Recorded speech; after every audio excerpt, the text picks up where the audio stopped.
I'm Nik Gowing. I'm the founder and the co-author and the director with Chris Langdon of Thinking the Unthinkable.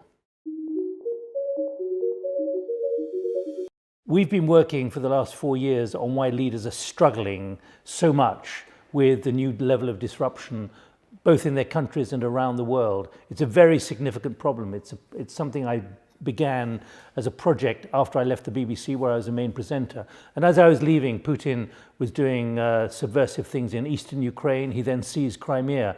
And it became clear to me that there was what we can call a new normal, which was an existential threat to the assumptions of stability globally, both geopolitically and economically. How now, as we see, the rules-based system is beginning to be unwound by pressures, and countries are being more individualistic, more nationalistic.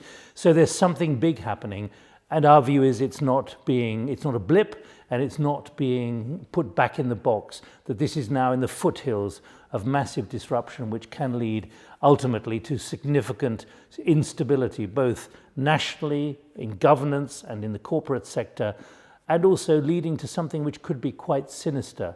I wish I wasn't saying that, but that is the kind of conclusion we're getting from very senior people, corporate directors, senior public servants as well, talking about fear, being overwhelmed, and they're worried about the short term and how difficult it is for them to get a grip on it. As one of them said, the level of challenges is so great, it's like eating an elephant in one mouthful.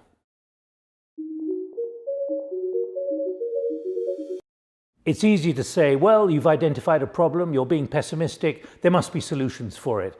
Careful. It's easy to say there are problems, but that doesn't mean to say there are ready solutions. We're in the business of listening to those who've been trying to find solutions, experimenting, often things not working out, and sharing it as part of a community of those who are anxious as they lead their organizations and looking for new ideas. And that's what our book is about. It's about case studies, the proof that yes, you can thrive on change. Yes, you can be positive.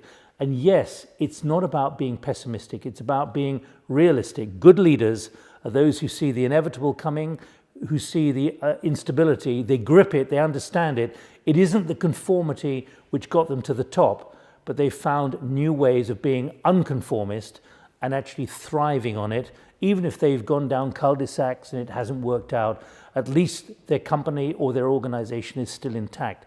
It is a crisis of governance, and our main conclusion, the conformity which qualifies you for leadership at the top, means you probably are disqualified from understanding the scale of disruption, the scale of what is happening, what has to be done to solve it. But there aren't ready solutions apart from having a broad mind, a broad attitude, and realizing that large numbers of other leaders are in exactly the same boat and are nodding like you.